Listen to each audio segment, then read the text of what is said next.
We live in an age that prefers comfort. It's become our quiet, unspoken deity.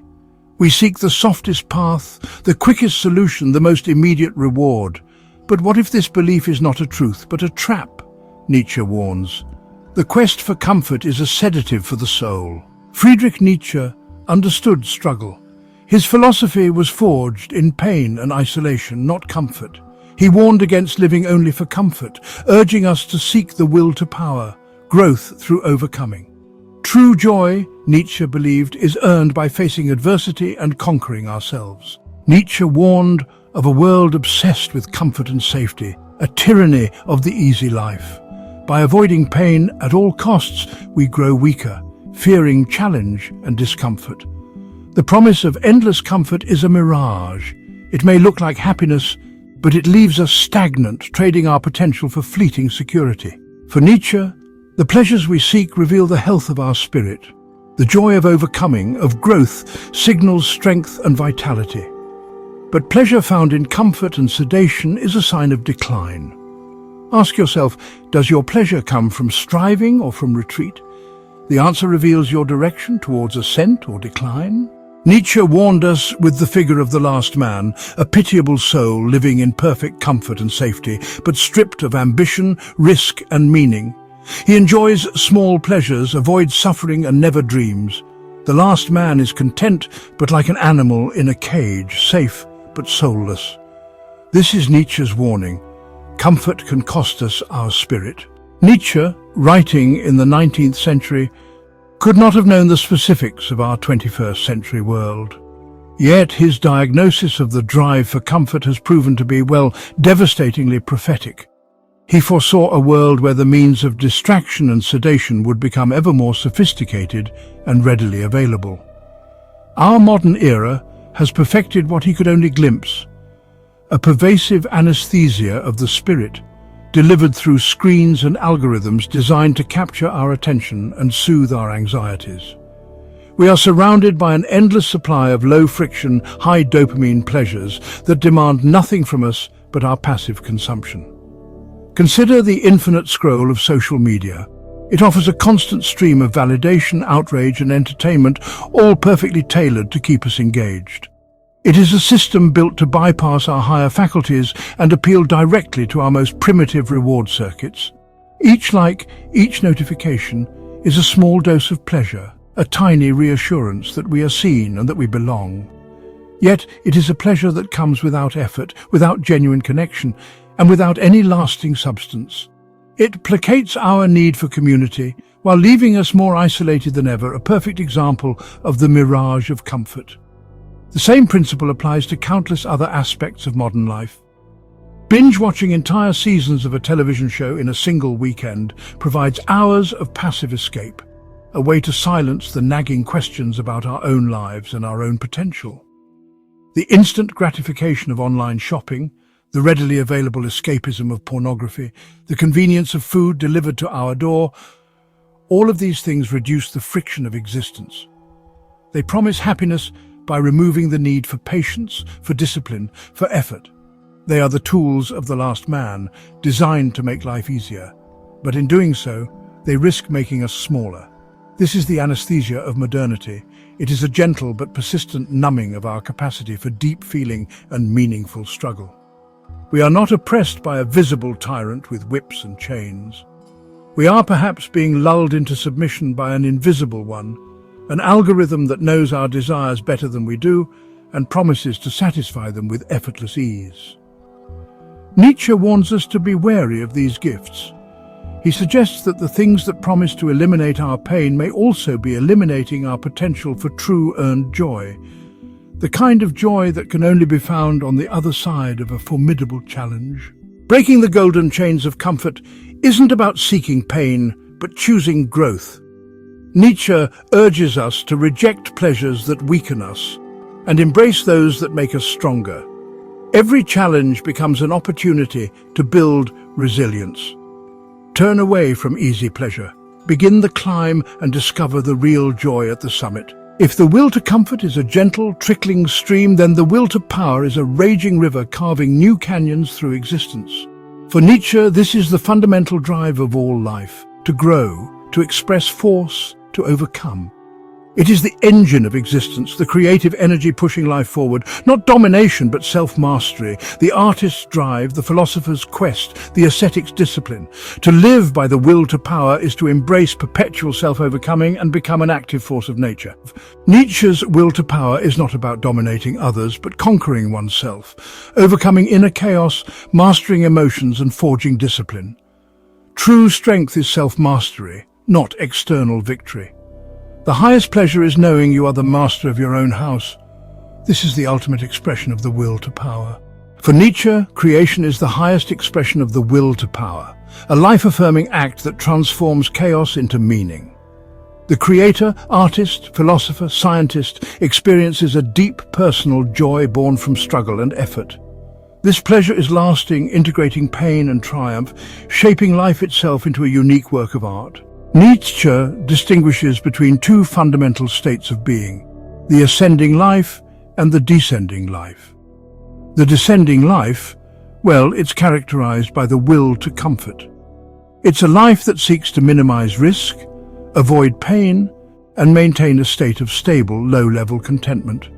In truth, it's a life of decay, where the spirit gradually loses its vitality and strength, rather like a plant withering in the absence of sunlight.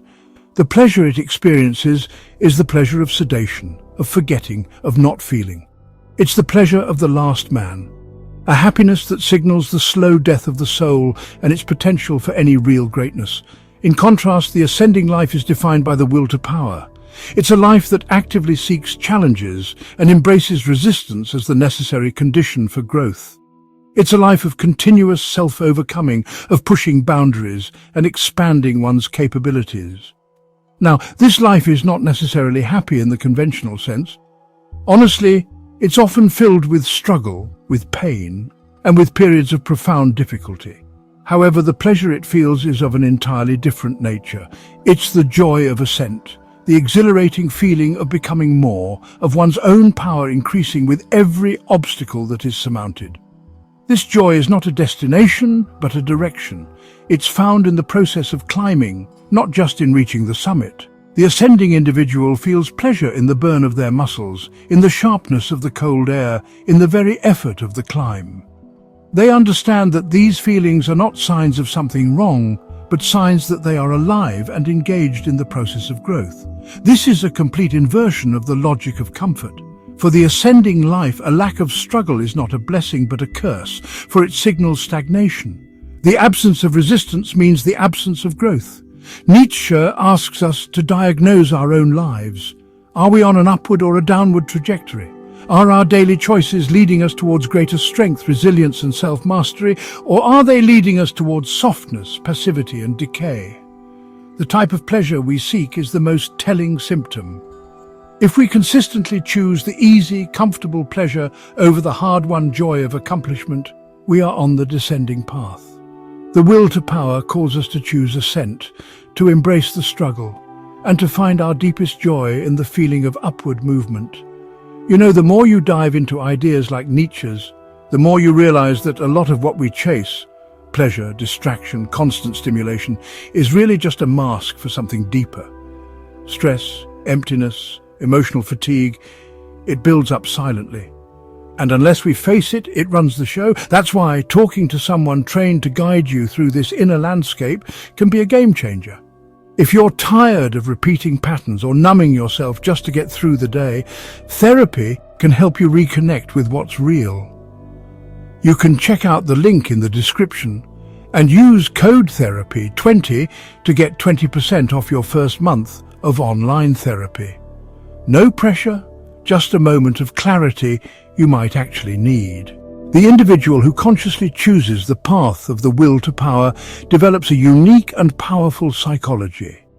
Nietzsche referred to this archetype as the higher man or the noble soul. This is not a matter of social rank or wealth, but of inner constitution. The higher man is defined by his relationship with himself and with the world. He does not see himself as a victim of circumstances, but as the creator of his own values and the author of his own life. He possesses a fundamental sense of self-reverence, a belief in his own capacity to overcome and to create. One of the key psychological traits of the higher man is an abundance of power, an overflowing of strength that needs to be discharged. He does not act out of a sense of lack or neediness, but out of a surplus of energy. This is why he is naturally generous. He gives freely of his knowledge, his strength, his creativity, not as a transaction, but as an expression of his own richness. He does not need the approval or validation of others because his sense of worth comes from within, from the knowledge of his own cultivated strength and his own hard-won victories. This psychology also involves a revaluation of all values, especially concerning pain and pleasure. The higher man does not flee from suffering. Instead, he sees it as an indispensable tool for growth, a hammer with which he can test his own resilience and forge a stronger character. He knows that the deepest and most meaningful pleasures are inseparable from the pain that precedes them. He has what Nietzsche called a love of fate. He accepts and affirms all of life, its joys and its sorrows, its triumphs and its failures, seeing it all as a necessary part of his own becoming. This state of mind is the ultimate goal of Nietzsche's philosophy. It is a state of psychological sovereignty where the individual is no longer tossed about by external events or internal whims. He has organized the chaos of his own passions under the command of a single unifying will. He has become the master of himself. The pleasure he feels is not the fleeting happiness of the herd, but the deep, resonant joy of a life lived with purpose, courage, and creative power. It is, in the end, the pleasure of being a law unto oneself. If this is resonating with you so far, consider subscribing by clicking on the bottom right of the screen. We dive deep into the psychology most people avoid, but need to hear. No fluff, just truth. Ultimately, embracing the will to power requires a radical redefinition of what it means to live a successful life. Our culture overwhelmingly defines success in terms of happiness, wealth, and comfort. We're taught to pursue a life that is smooth, secure, and filled with pleasant experiences. From this perspective, a life of struggle, risk, and self-imposed hardship seems like a failure. Nietzsche turns this entire value system on its head. For him, a successful life is not measured by the amount of happiness it contains, but by the amount of power it has cultivated and expressed. Success, in the Nietzschean sense, is about the magnitude of the obstacles you have overcome. A life spent avoiding challenges is, by this definition, a small and unsuccessful life, no matter how comfortable or happy it may be. The truly successful life is one that has been tested in the fire, that bears the scars of great battles, and that has emerged stronger and more profound as a result. Success is measured by the height of the mountains you have dared to climb, not by the comfort of the valley in which you have chosen to reside. It's a measure of growth, not of contentment. This redefinition frees us from the tyranny of chasing a fleeting emotional state. Happiness, as a goal, is a fickle master. It comes and goes, often for reasons beyond our control. If our sense of success is tied to being happy, we're doomed to a life of anxiety and disappointment. But if success is defined as the continuous process of self-overcoming, then it is always within our grasp. Every day presents new opportunities to be disciplined, to face a fear, to learn something difficult, to push our limits. Success becomes a process, not a destination. Therefore, the will to power offers a more durable and meaningful foundation for a life well lived. It asks us to stop asking, what will make me happy, and to start asking, what will make me stronger? What will make me grow? What great task can I set for myself that will demand everything I have? The pleasure that comes from answering this call is not the shallow pleasure of comfort, but the deep, resonant joy of a life lived at its fullest intensity.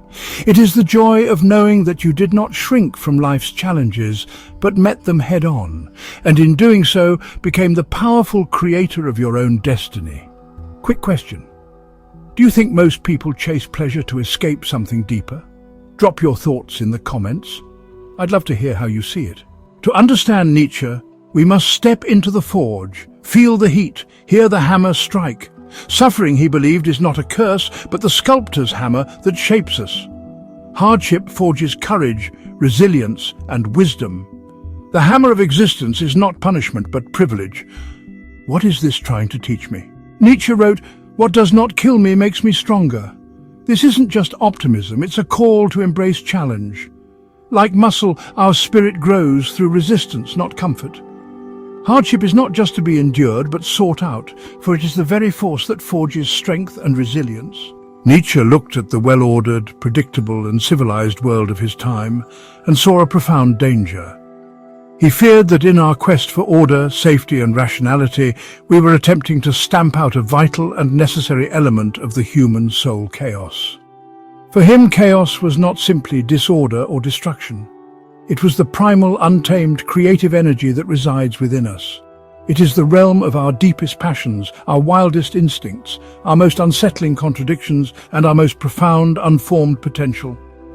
To deny this inner chaos is to deny the very source of our vitality and creativity. A person who has completely suppressed their inner chaos is a person who has become predictable, sterile, and, well, one-dimensional. They may be good and respectable in the eyes of society, but they have lost their fire. They have no access to the deep, dark, fertile ground from which all great art, all radical new ideas, and all profound self-transformation arise. They live entirely on the surface of their own being, afraid to look into the abyss of their own soul. They have traded their potential for magnificence in exchange for a quiet and manageable existence. This, for Nietzsche, was a terrible bargain. The higher man, the noble soul, does not fear this inner chaos. On the contrary, he understands its necessity. He knows that he must have this raw, untamed energy within himself if he is to create anything of value. The act of creation is the act of giving form to chaos. It is about wrestling with one's own demons, passions, and contradictions, and forging them into a coherent and powerful vision.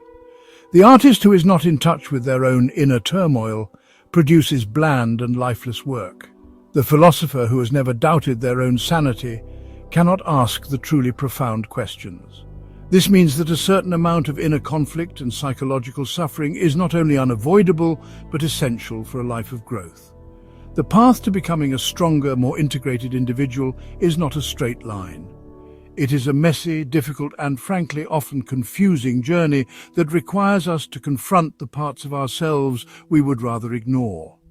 It means embracing the tension of opposing forces within our own psyche. It is in this internal struggle, this crucible of inner chaos, that the real work of self-overcoming is done and the conditions for greatness are created. This brings us to one of Nietzsche's most beautiful and, well, poetic images.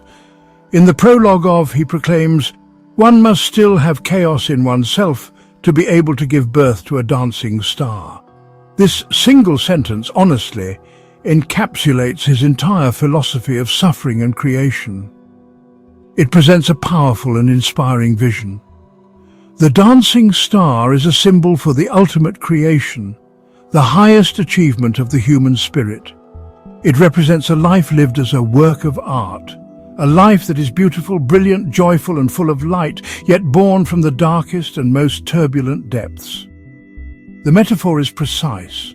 A star is born from a nebula, a vast, swirling cloud of gas and dust, a perfect image of cosmic chaos.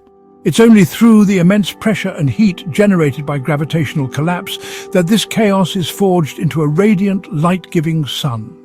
In the same way, Nietzsche argues, a magnificent human life is not born from placid contentment and easy circumstances. It is born when an individual takes the swirling, chaotic nebula of their own passions, sufferings, and internal conflicts, and, through the immense pressure of their own will, forges it into something luminous and beautiful. The dancing aspect of the star is crucial. It signifies joy, lightness, and freedom. This is not the heavy, burdensome greatness of a martyr.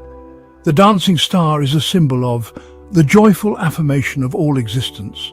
It has overcome the gravity of its own suffering, not by denying it, but by transforming it into the very fuel for its light.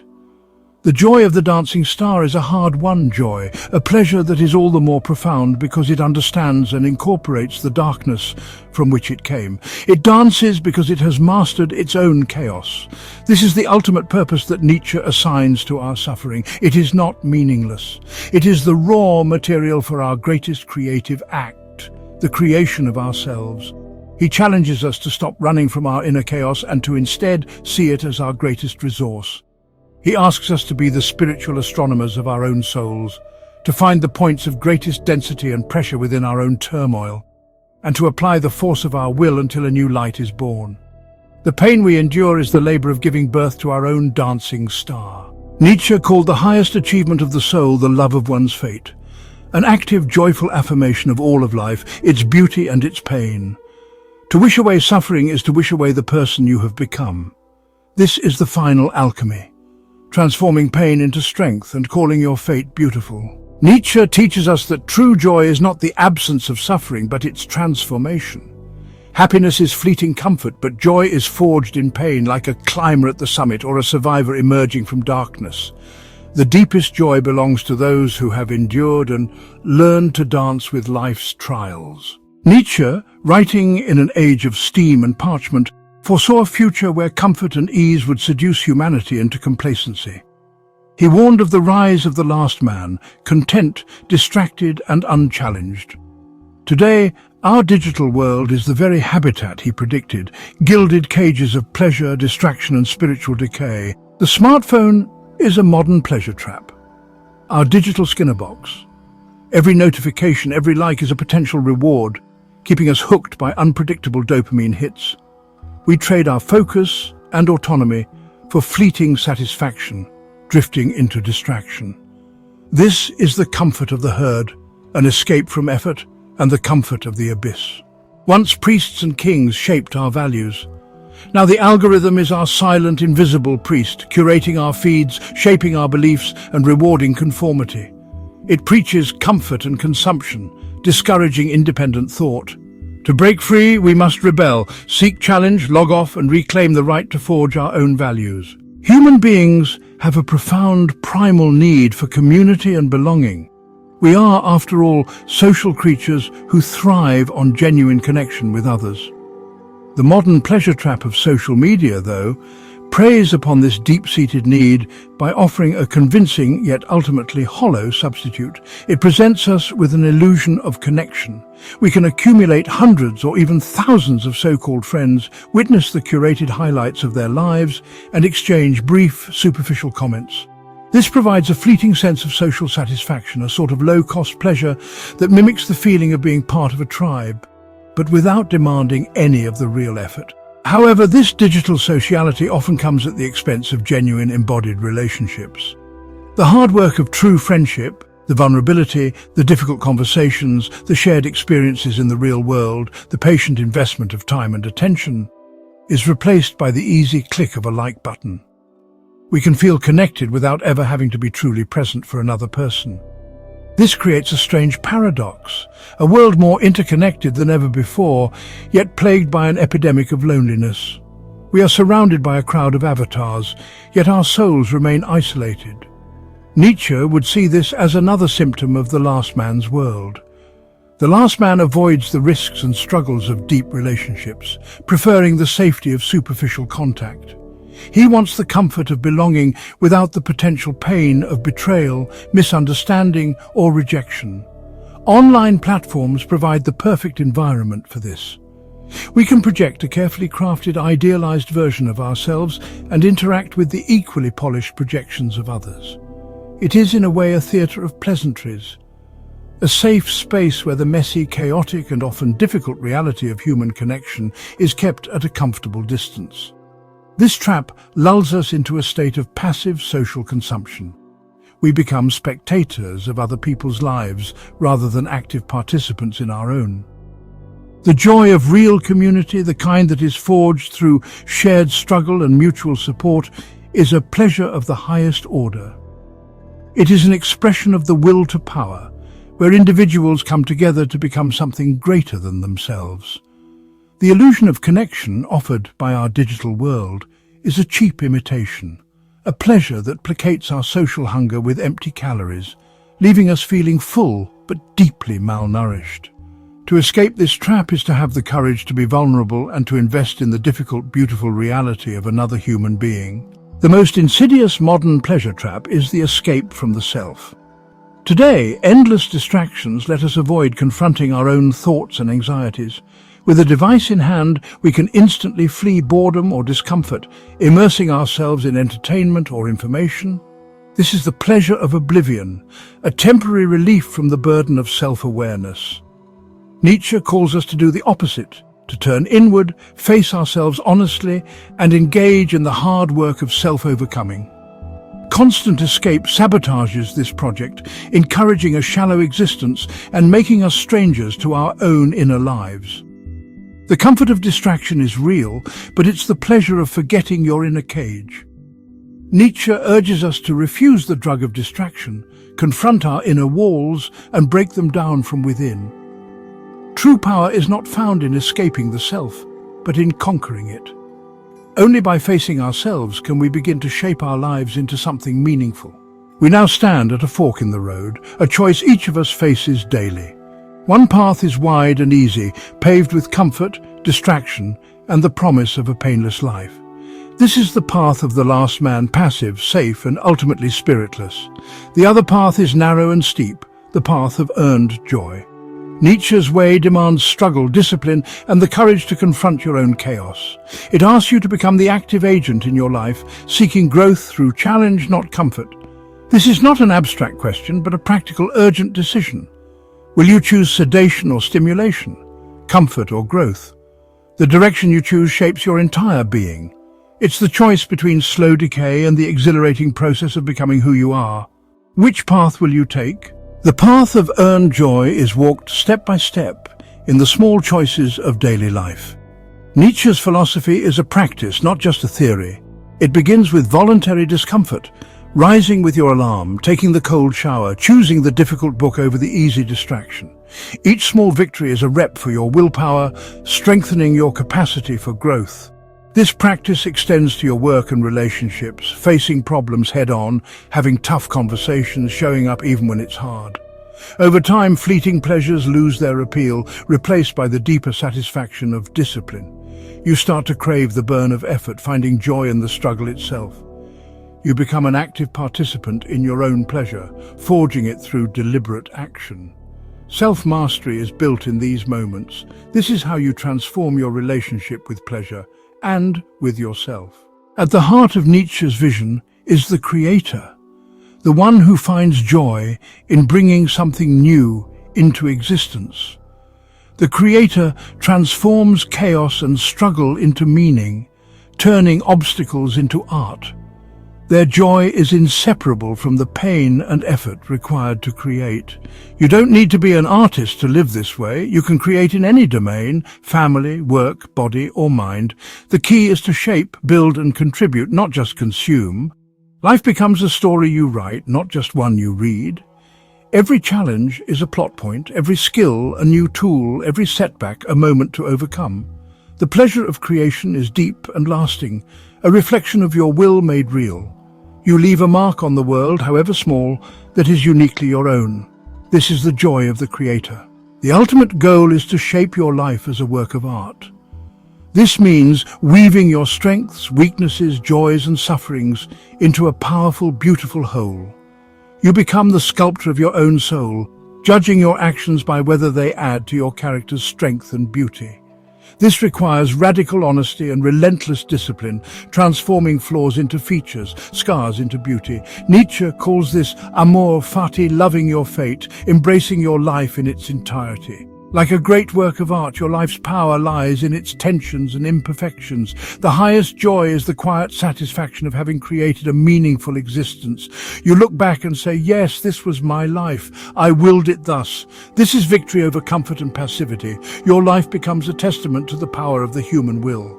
Nietzsche doesn't offer comfort. He offers a challenge. His call is to live dangerously, to leave the safe harbor of certainty and embrace risk for the sake of growth. This means daring to think, to act, to love, even when failure or pain is possible. It's a rejection of safety-first living, a recognition that we are built for more than security. True joy is not found, but forged, through discipline, overcoming, and the courage to face chaos. The path is lonely and demanding, but for those who seek more than contentment, it is a fire that burns away the trivial. The choice is yours. Remain in comfort or answer the call to the mountains. Embrace the struggle and begin the dangerous, beautiful journey toward earned joy. This is Nietzsche's legacy, a life lived with force, artistry, and meaning. Will you take the risk? If this video made you reflect differently on pleasure, take a second to like it. It really helps more people discover these ideas. Make sure to subscribe for more videos that challenge the way you think. And if you know someone who needs to hear this, share it with them now. Also, I want to hear from you. What's one pleasure you once chased that ended up leaving you empty? Drop it in the comments below. Your experience might resonate with someone else too. And if you're working on your mental clarity and emotional discipline, check out the therapy link in the description. It's helped many on their journey. Use code therapy20 for 20% off.